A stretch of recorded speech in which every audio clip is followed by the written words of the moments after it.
Mga sugilanon kag mga binalaybay sa mga bantog nga manunulat gikan sa Kabisayan aton karon igawaragwag sa kahanginan sa isa na naman ka episode sang Tingog Hiligaynon, panulatan sa Visayas na Katundan.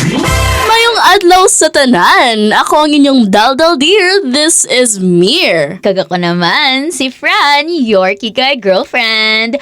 Kag ini ang Tingog Hiligaynon.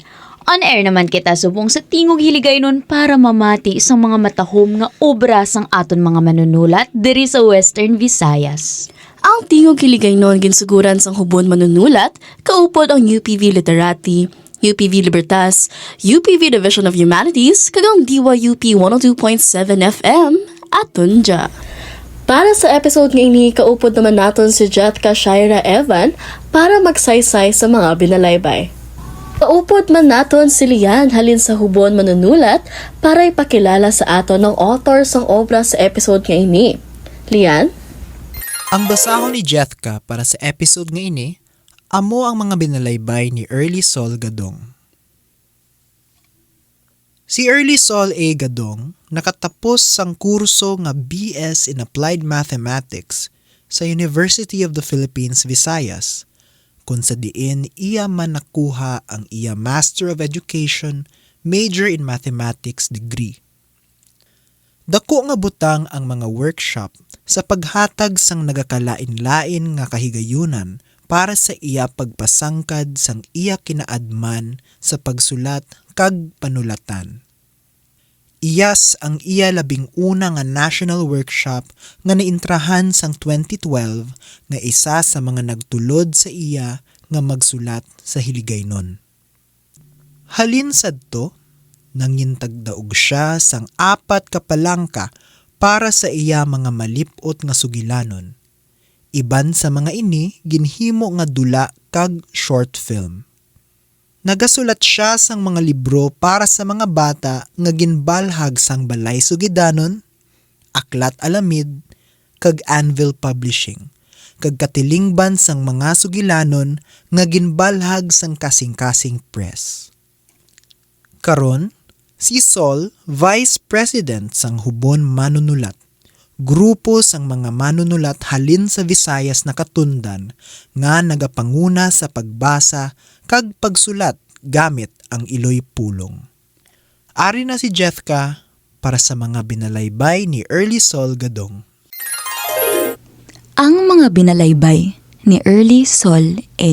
Gadong. Mabudlay mag-angkas kun nagapalda. Mabudlay mag-angkas kun nagapalda. Alang-alang ang pagsakay sa singgol. Patakilid, samtang nagapanghawid, sa kurbada sang hawak sang nagadrive nga hindi makapadalagan sing madasig. Niyan, samtang ginadumog sang yabok ang buhok nga ginapalid, kinahanglan panumduman. Magpili kon bala, padayunon ang pagsulob sang nakaandan nga palda, kag mangita sang iban nga pamaagi, agud makalabot sa tuyo nga pakadtuan. Ukon, magsuksok na lang sang pantalon, agud mangin mas mahapos nga mahawidan, ang sa kadugayon natun-an na maluyagan nga manugdumala sang pagpanakayon.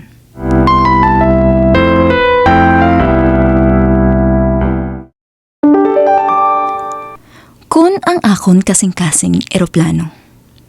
Malupad ini sa oras, hindi temprano, hindi man atrasado. Kay man, ang paghigugma wala ginadalian o kun ginapadugayan.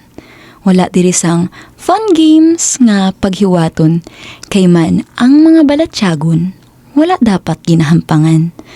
May managtag diri sang libre nga pamahaw, kay man ilungga ako, gani, para sa akon, ang buot silingon sang nakakaon ka na, amo ang ginapalangga ta ka.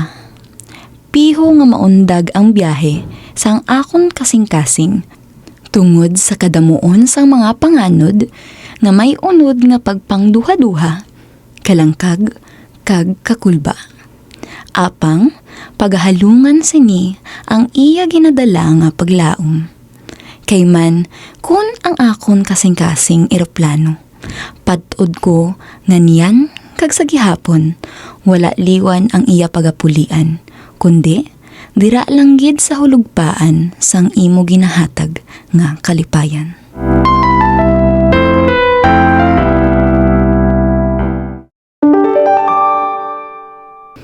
Ikaw ang tig-ulo. Tupong ko sa kaanyag ang binalaybay, kung imo tila ang nagakamang sa pagbasa. Sa mga tinaga nga nasulat sa akon, nagasiri nga panit kag bibig.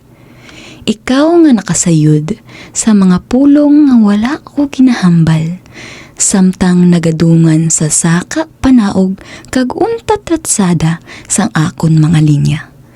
Liwat-liwat mo ginaamba ang mga berso nga naluyagan, tubtob imo ako matungkad kadungan sang pagbuswak sang akon balatyagon. Tubtob sa tunga sang kahipos, mabatian sa imo pagpanghayhay, kag sa imo yuhom, masaburan ang kakunyag sa liwat mo nga pagbasa sa akon.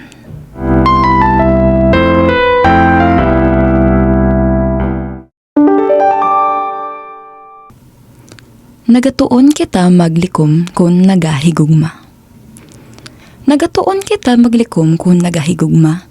Nagatago sang mga tinaga, sa ginpilo-pilo nga resibo sang restauran, nagadasig magbulsa sang mga tiket sa sinehan, nagasunson ang pagsabat sang yuhom o kun kahipos sa mga pamangkot sa aton. Tuhoy sa mga butang nga kuntani, imo lang kag akon. Apang ang paghigugma indi gid sarang nga matago. Ang nabatyagan sang kasing-kasing nagaawas, tub-tub mangin ang bahanon. Binalaybay o kun sa imo nga kaso, inday, kaaluan, kalulo, kag pagpaiway. Ayhan, aton gidman matun-an ang maglikom kun nagahigugma. Kay silinggani nila, ang ginaluto, nagakaguba kung damo ang mga kusinera. Gani, nagakaangay siguro mangayo sa imo sang pasaylo. Kung sa mga labay-labay, ang imo ngalan indi hungod nga mamitnang. Tungod ang akong huna-huna, masami nga nagakadula. Nagatalang, kag ang iya lang natultulan, palangga. Amo ang dalan padulong sa imo. Dira, dira, dira.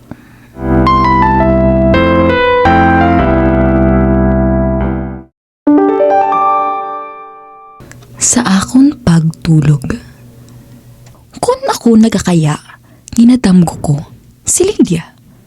Kung ako nagakulob, ginadamgo ko si Eliud.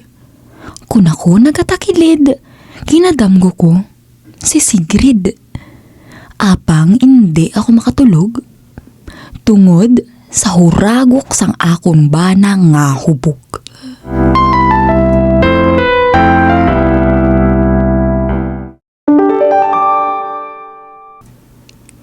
Ti mo, lagit-lagi na lang kapag tayo ay magkakalayo, hindi mangyayaring hindi mo itatanong ang, bakit mahal mo ko? At sa tuwing makatatanggap ako ng ganitong mensahe ay para akong kontraktual na di makaihi. Nangangambang hindi ma-renew kapag nagkamali. At naku, baka maendo kung sakasakali.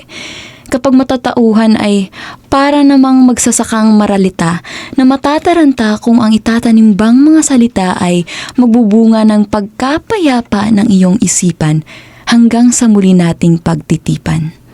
Dahil sa tingin ko'y lagi akong magkukulang. Laging mangingibabaw ang pagiging pulpol na makatang hindi makakita ng naaayon na mga talinghaga. Kasi naman, bilang Ilonggo, ang alam ko lang na isagot sa tanong na ito ay, Te mo, hindi ko alam kung sapat na ba ito. Ambot? Ewan ko. Pero, maniwala ka, Sinta, ito lang talaga ang maibibigay kong kasagutan. Dahil ang pagigugma sa'yo lang naman ang tanging alam na katotohanan. Kaya't ulit-ulitin mo mang itanong ang, bakit mahal mo ko? Sa tuwinay, ito pa rin ang isasagot sa'yo. Ti mo. Ti mo. Ti mo.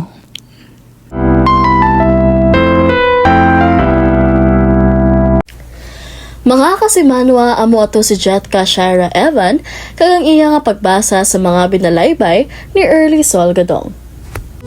Bisan diin ka man nga bayan sang Pilipinas, ukon sagwa ka man sang pungsod, sa tanan nga malabutan sining aton nga pagpangalagad, padayon lang kita sa pagtibong sang aton nga lingua franca kag panulatan. Ang mga kasaysayan nga ginsulat sang aton hamili nga mga manunulat sa Western Visayas nagapasanyog sang katahom sang hiligaynon kag nagapasangkad sang aton inalongong sa nanari-sari nga duag sang aton pagkadumandok. Subaybayan nato ang masunod nga mga episode sa aton nga Facebook page kag sa DYUP 102.7 FM aton dya. Sa liwat ako si Mir inyong Daldal Dear. Kag ako naman si Fran, your kikay girlfriend. Kag ini ang tingog hiligaynon.